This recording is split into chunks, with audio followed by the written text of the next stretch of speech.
Assalamualaikum warahmatullahi wabarakatuh. Salam sejahtera bagi kita semua. Shalom, Om Swastiastu, Namo Buddhaya, salam kebajikan.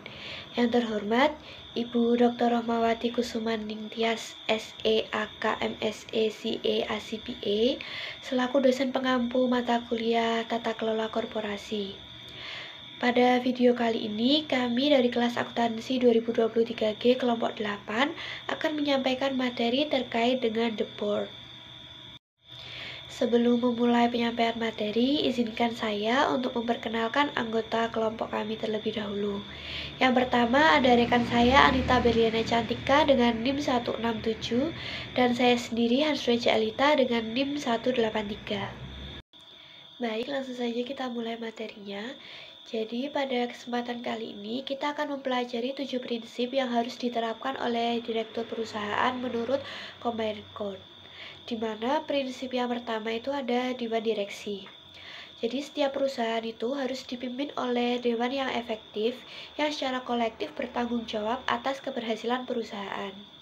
Combined Code itu menjelaskan peran dewan direksi perusahaan itu adalah memberikan kepemimpinan wirausaha bagi perusahaan dalam kerangka pengendalian yang bijaksana dan efektif yang memungkinkan penilaian dan pengambilan resiko.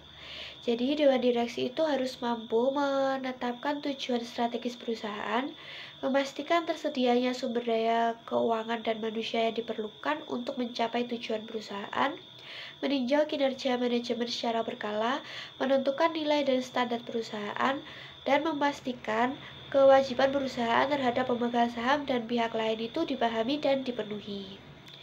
Dalam Combined Code, antara direktur eksekutif dan non-eksekutif itu dibedakan pembagiannya. Nah, hal ini itu didukung dengan adanya penjelasan dari Combined Code yang menjelaskan secara jelas peran dari direktur non-eksekutif, di mana yang pertama itu adalah menantang secara konstruktif dan membangun pengembangan usulan strategi. Yang kedua, meninjau kinerja manajemen dalam mencapai tujuan yang disepakati dan memantau pelaporan kinerja.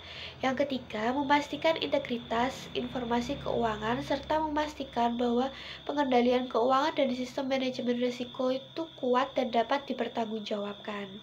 Lalu yang keempat, ada menentukan tingkat remunerasi atau gaji dan tunjangan yang sesuai bagi direktur eksekutif.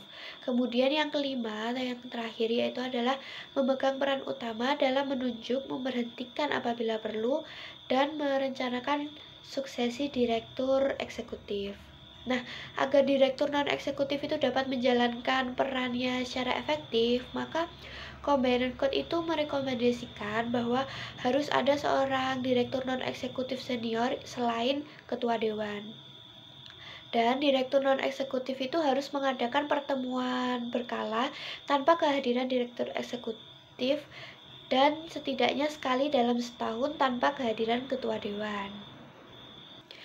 Baik, selanjutnya prinsip yang kedua itu ada ketua dewan dan chief eksekutif atau CEO. Jadi harus ada pembagian tanggung jawab yang jelas di tingkat pimpinan perusahaan antara pengelolaan dewan direksi dan tanggung jawab eksekutif dalam menjalankan operasional bisnis perusahaan. Sehingga tidak boleh ada individu yang memiliki kekuasaan pengambilan keputusan secara mutlak. Sehingga peran ketua dewan dan CEO itu tidak boleh dijalankan oleh individu yang sama. Pembagian tanggung jawab antara ketua dewan dan CEO itu harus ditetapkan secara jelas, didokumentasikan secara tertulis, dan disetujui oleh dewan. Nah, ketua dewan itu bertanggung jawab untuk memimpin dewan dan memastikan efektivitasnya dalam semua aspek perannya. Yang kedua, menentukan agenda dewan. Yang ketiga, memastikan bahwa direktur itu menerima informasi yang akurat, jelas, dan tepat waktu.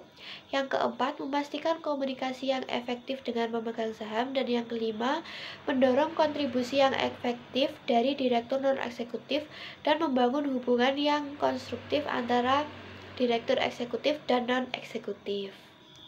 Baik, yang selanjutnya ada prinsip yang ketiga yaitu keseimbangan dan independensi dewan.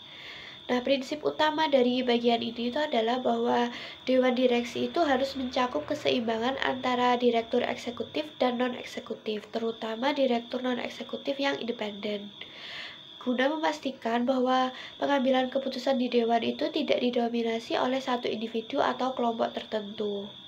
Nah, Combined Code itu juga menyadari bahwa dewan yang didominasi oleh direktur non-eksekutif itu tidak akan seefektif dewan yang memiliki keseimbangan yang lebih baik. Oleh karena itu, untuk memastikan bahwa kekuasaan dan informasi itu tidak terpusat hanya pada satu atau dua individu, harus ada kehadiran yang kuat dari direktur eksekutif dan non-eksekutif di dalam dewan. Nah, keseimbangan ini itu juga memungkinkan dewan untuk menunjuk individu yang berbeda sebagai ketua untuk komite nominasi, audit, dan remunerasi dengan jumlah anggota yang memadai di setiap komite. Untuk menciptakan keseimbangan ini, dewan itu dapat menunjuk seorang direktur independen, di mana direktur independen itu adalah seorang yang memiliki karakter dan penilaian independen serta tidak memiliki hubungan yang dapat mengganggu independensinya. Selain itu, dewan itu juga harus mengevaluasi independensi direktur non-eksekutif setiap tahun. Setidaknya setengah dari anggota dewan itu harus terdiri dari direktur non-eksekutif independen.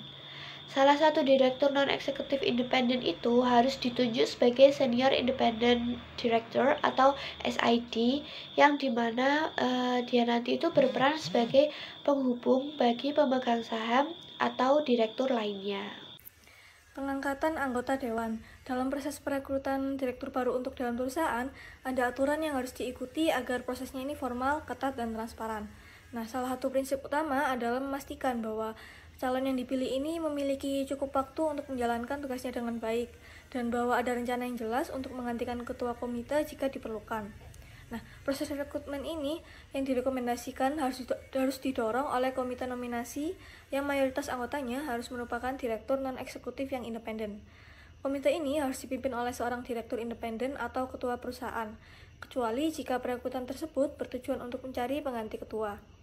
Selain itu, aturan dan acuan kerja komite ini harus dipublikasikan, misalnya di situs web perusahaan.